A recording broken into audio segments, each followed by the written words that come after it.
Kenapa saya harus murah hati? Yang pertama, karena saya ingin menjadi anak Allah. Dalam Lukas 6 ayat 36 dikatakan, hendaklah kamu murah hati. Sama seperti Bapamu adalah murah hati. Saya ingin menjadi anak Allah. Kita melihat Bapa kita yang murah hati, maka kita juga bersikap murah hati. Dalam 1 Korintus 13 ayat 4 dikatakan, kasih itu murah hati. Aplikasi, implementasi kasih itu dalam bentuk murah hati. Jadi kalau kita mengasihi orang, itu contohnya adalah melakukan kemurahan. 1 Yohanes 3 ayat 10 mengatakan, inilah tandanya anak-anak Allah dan anak-anak iblis. Setiap orang yang tidak berbuat kebenaran tidak berasal dari Allah. Demikian juga barang siapa yang tidak mengasihi saudaranya. Jadi barang siapa yang tidak mengasihi saudaranya, itu adalah anak iblis. Tapi barang siapa yang mengasihi saudaranya, dia anak Allah. Dan mengasihi itu, menurut 1 Korintus 3 ayat 4 adalah melakukan kemurahan. Jadi kalau kita melakukan kemurahan bagi saudara-saudara kita, artinya melakukan kasih, maka itu kita berarti anak Allah. Kita menuruti seperti yang Bapa kita lakukan, yaitu murah hati. Tapi sebaliknya kalau saya tidak melakukan kemurahan, saya tidak murah hati seperti Bapa di sorga, artinya saya tidak mengasihi. Karena kasih itu murah hati. Nah kalau tidak mengasihi, artinya saya tidak mengasihi saudara-saudara kita. Dan kalau saya tidak mengasihi saudara kita, menurut 1 Yohanes 3 ayat 10, kita itu anak iblis, bukan anak Allah. Yang kedua mengenai saya, kenapa saya ingin jadi anak Allah juga?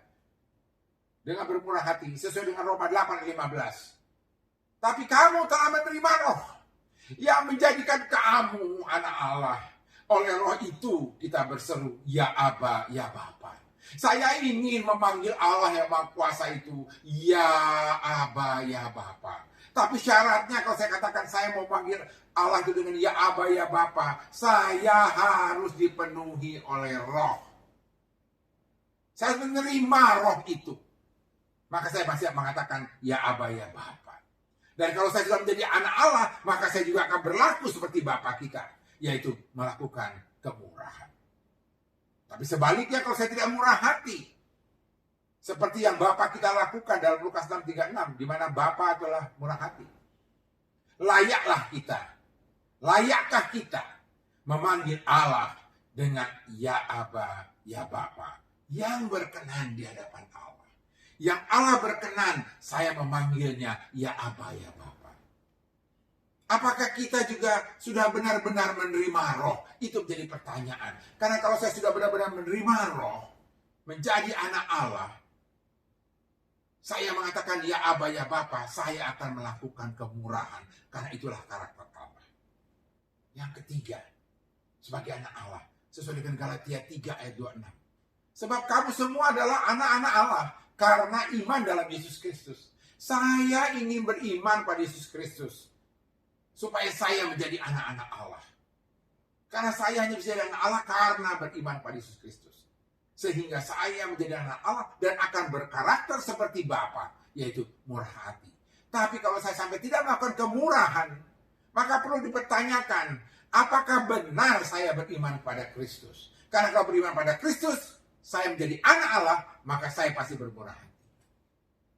Yang keempat, saya ingin murah hati supaya menjadi anak Allah. Sesuai dengan Roma 8 ayat 14. Semua orang yang dipimpin oleh roh Allah adalah anak Allah. Saya ingin dipimpin oleh roh Allah, supaya saya menjadi anak Allah. Dan kalau saya dipimpin oleh roh Allah menjadi anak Allah, saya akan juga berkarakter seperti Allah, yaitu murah hati. Namun kalau saya tidak murah hati, perlu dipertanyakan, apakah benar saya mau dipimpin oleh roh Allah? Karena kalau saya dipimpin roh Allah, saya menjadi anak Allah, berkarakter seperti Allah, murah hati. Itu yang perlu jadi pertanyaan bagi kita. Alasan yang kedua, kenapa saya ingin murah hati? Karena saya ini, sesuai dengan Kolose 3 ayat 12, saya ini adalah orang-orang pilihan Allah yang telah dikuduskan dan dikasihinya. Sebab itu kenakanlah kemurahan. Jadi saya mau bermurah hati karena saya sudah dipilih Allah, sudah dikuduskan dan dikasihinya. Maka saya harus mengenakan kemurahan. Kalau saya sampai tidak murah hati, artinya saya menolak atau tidak menghormati pilihan Allah. Saya juga hidup dengan tercemar, tidak menghargai kekudusan darah Kristus yang telah menguduskan kita. Bahkan saya juga menolak kasih Tuhan. Yang ketiga, kenapa saya ingin murah hati? Sesuai dengan 2 Korintus 6 ayat 4-6. Sebaliknya dalam segala hal, kami tunjukkan bahwa kami adalah pelayan Allah. Dan kalau pelayan Allah, dia harus menunjukkan kemurahan hati. Kalau sampai saya tidak melakukan kemurahan hati, artinya saya sungguh-sungguh mencemarkan pelayanan itu sendiri. Bahkan saya meremehkan kepercayaan yang Tuhan berikan. Karena saya melayani itu karena kepercayaan Tuhan. Saya mempermalukan pelayanan. Karena apa yang dilakukan seorang pelayan itu menunjukkan bagaimana karakter tuannya. Kalau saya sampai tidak mau atau sulit memberi, tidak ada kasih, tidak ada sukacita dalam memberi, fokusnya hanya pada diri sendiri, dan tidak peduli akan keadaan orang lain, maka itu menunjukkan saya benar-benar meremehkan pelayanan yang Allah percayakan pada kita.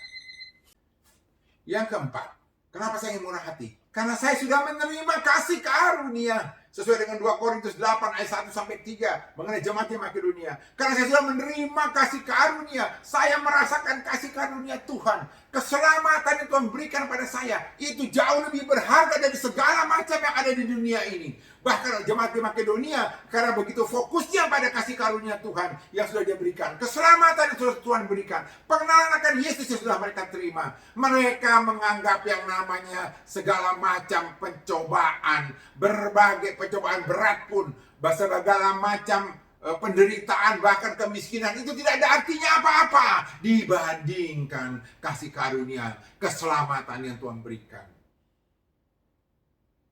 Itu sebabnya mereka murah hati kepada Paulus. Karena mereka sudah merasakan kemurahan Tuhan. Kalau kita belum merasakan kemurahan Tuhan, sulit juga kita bermurah hati pada orang lain. Tapi kalau kita sudah merasakan kemurahan hati Tuhan, maka kita dengan mudahnya kita juga bermurah hati pada orang lain. Lihatlah jemaat di Makedonia. Tapi kalau sampai kita tidak murah hati, itu perlu dipertanyakan. Apakah saya menolak kasih karunia? Ataukah saya belum hidup di dalam kasih karunia? Belum merasakan kasih karunia? Atau bahkan meremehkan kasih karunia? Keselamatan yang Tuhan sudah berikan. Yang jauh lebih berharga dari segala macam di bumi ini. Yang kelima, kenapa saya ingin bermurah hati?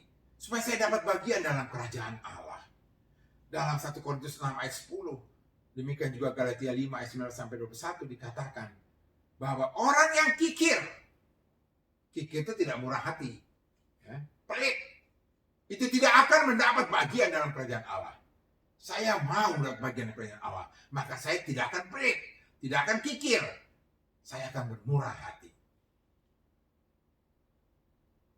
Yang keenam, kenapa saya ingin bermurah hati? Saya ingin berbahagia. Tuhan katakan dalam Matius 5 ayat 7. Berbahagialah orang yang murah hatinya. Karena mereka akan beroleh kemurahan. Tapi sebaliknya kalau saya tidak murah hati. Saya tidak akan beroleh kemurahan. Saya juga tidak akan beroleh kebahagiaan. Yang terakhir, kenapa saya ingin bermurah hati? Karena Tuhan sendiri berfirman dalam Amsal 11 ayat 17. Orang yang murah hati berbuat baik pada dirinya sendiri. Kenapa orang bermurah hati berbuat baik pada dirinya sendiri? Karena kalau orang yang bermurah hati, dia akan tinggal dalam kerajaan Allah. Mendapat bagian dalam kerajaan Allah. Seperti dalam 1 Korintus 6 ayat 10. Dia juga akan berbahagia dan mendapatkan kemurahan. Seperti Matius 5 ayat 7. Tapi sebaliknya kalau kita tidak bermurah hati, kita tidak berbuat baik pada diri sendiri. Karena kita tidak akan mendapatkan kemurahan. Kita tidak akan berbahagia. Bahkan kita tidak akan dapat bagian dalam kerajaan Allah.